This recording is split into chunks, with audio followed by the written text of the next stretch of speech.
Hi friends, ఎలా ఉన్నారు? మనలో చాలా మంది ఎక్కువ డబ్బు ఉంటే ఇల్లు కొనుక్కోవాలి, కార్లు కొనుక్కోవాలి, నగలు కొనుక్కోవాలి అని ఆలోచిస్తాం. కానీ ఒక పర్సన్ మాత్రం తన కంపెనీని అమ్మేసి వచ్చిన డబ్బుతో వేరే కంపెనీస్లో ఇన్వెస్ట్ చేసి తను మాత్రం ఒక అద్దెంట్లో ఉండడం స్టార్ట్ చేశాడు. అసలు ఇలా ఎవరు చేస్తారు? కేవలం ఒక పిచ్చోడైతే తప్ప. ఇంతకీ ఆ పిచ్చోడు ఎవరని అనుకుంటున్నారా? అతనే ఇలాన్ మస్క్. ఈయన ఎవరో పెద్దగా చెప్పడం అవసరం లేని పేరు. ఇప్పుడు ప్రస్తుతం ప్రపంచ ధనికుల్లో మొదటి స్థానంలో ఉన్నాడు. సుమారు ఆయన నెట్వర్త్ 20 లక్షల కోట్లకు పైమాటే. విరాట్ కోహ్లీ స్టోరీ కూడా ఇలానే ఉంటుంది. క్రికెట్ అంటే అతనికి ఎంత పిచ్చో ప్రత్యేకంగా చెప్పాల్సిన అవసరం లేదు. 2006లో విరాట్ కర్ణాటకలో రంజీ మ్యాచ్ ఆడుతున్నాడు. ఫస్ట్ డే 40 రన్స్ కొట్టి నాట్అవుట్గా ఉన్నాడు. కానీ సాయంత్రానికి వాళ్ళ నాన్న లేరన్న విషయం విరాట్కి తెలిసిందే. అయితే చాలామంది ఇంకా విరాట్ ఆడడు, అతని ప్లేస్లో ఇంకొకరిని ఆడించాల్సి వస్తుందని అనుకున్నారు. కానీ అలాంటి సిచ్యువేషన్లో కూడా విరాట్ రెండో రోజు క్రికెట్ ఆడి సెంచరీ కొట్టాడు. ఆ తర్వాత వాళ్ళ నాన్న అంతిమ సంస్కారాలకు వెళ్ళాడు. ఈ ఇన్సిడెంట్తో విరాట్కి క్రికెట్ మీద ఎంత పిచ్చో మనకు అర్థమవుతుంది. కోట్లల్లో ఒకరికి మాత్రమే ఇలాంటి పట్టుదల, తపన ఉంటాయి. వారు అసాధ్యం అన్నదాన్ని సుసాధ్యం చేసి చూపిస్తారు. ఇటువంటి పర్సన్స్ కౌంట్ పర్సంటేజ్లో కాదు, నంబర్స్లో ఉంటుంది. జస్ట్ వేళ్ల మీద లెక్కేయచ్చు. నీ గొంతే బాగోలేదని ఒక వ్యక్తిని రేడియో జాకీగా రిజెక్ట్ చేస్తే తనకున్న మొండితనం, పిచ్చితనంతో వేరే వాళ్ళు కూడా కలలో ఊహించలేని స్థాయికి తను చేరుకున్నాడు. ఇప్పటికే ఆయన ఎవరో మీకు అర్థమై ఉండాలి. అతని the great legend Amitabh Bachchan. ఈయన ఫస్ట్ మూవీ జంజీర్ కంటే ముందు 17 సినిమాలు అట్టర్ ఫ్లాప్ అయ్యాయి. అయినా కూడా నిరాశ పడకుండా అతని పట్టుదలతో, మొండితనంతో విజయమే తన ముందు తల ఉంచింది. ఇలాంటి పిచ్చి ఉన్న మరో వ్యక్తి దశరథ్ మాంచి.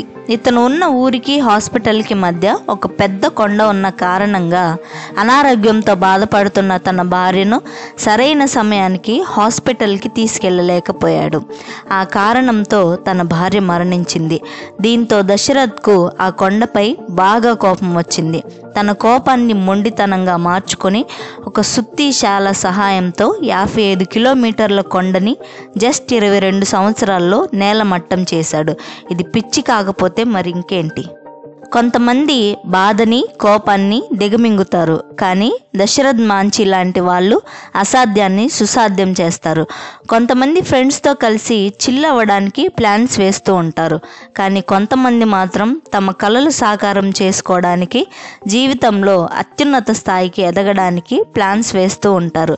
ఇలాంటి పిచ్చోళ్లే భవిష్యత్తులో స్టీవ్ జాబ్స్, బిల్ గేట్స్గా మారుతారు. ఇలాంటి వాళ్ళు 100 సార్లు ఫెయిల్ అయినా మళ్ళీ ప్రయత్నించి లైఫ్లో సక్సెస్ని చూస్తారు. గెలిచేదాకా ట్రై చేస్తూనే ఉంటారు. ఇటువంటి పిచ్చి, మొండితనం ఉన్న వాళ్ళే చరిత్ర సృష్టిస్తారు. మీకు నమ్మకం లేకపోతే ఒక్కసారి చరిత్ర తిరిగేసి చూడండి. ఇలా 100 సార్లు ఓడి కూడా మళ్ళీ తిరిగి ప్రయత్నించి ఈ ప్రపంచానికి వెలుగును పరిచయం చేశాడు ఇంకొక పిచ్చోడు. అతనే థామస్ ఆల్వా ఎడిసన్. అందరూ 50 సంవత్సరాల వయసు పైబడగానే మనం ఏమీ చేయలేము అని అనుకుంటాం. కానీ ఒక్క పిచ్చోడు మాత్రం 55 సంవత్సరాల వయసులో కూడా లైఫ్లో ఓడిపోయి, కృంగిపోయి ఉన్నా కూడా తన పట్టుదలను వదలలేదు. ఈరోజు ప్రపంచమంతా మెచ్చుకునేలా KFC సామ్రాజ్యాన్ని స్థాపించాడు. ఏ వ్యక్తినైతే బ్రిటిషర్స్ తమ హోటల్లోకి రానివ్వలేదో ఆ వ్యక్తే బ్రిటిషర్స్ సైతం ఆశ్చర్యపోయేలా ది బెస్ట్ తాజ్ హోటల్ని స్థాపించాడు. ఈ పిచ్చి, మొండితనం ఉన్న సామాన్యులు కూడా ఎన్నో అసామాన్యాలు సృష్టిస్తారు. ఎంతలా అంటే సామాన్యులు కనీసం ఆలోచించడానికి కూడా భయపడతారు. అందుకే మీకు ఏదైతే ఇష్టమో, ఏ పని చేస్తే మీకు కిక్ వస్తుందో దానికి పిచ్చోళ్ళైపోండి. దాన్ని సాధించడానికి ప్రాణాన్ని పణంగా పెట్టేయండి. మీలో మొండితనం రానంత వరకు మీరు సామాన్యులుగానే ఉండిపోతారు.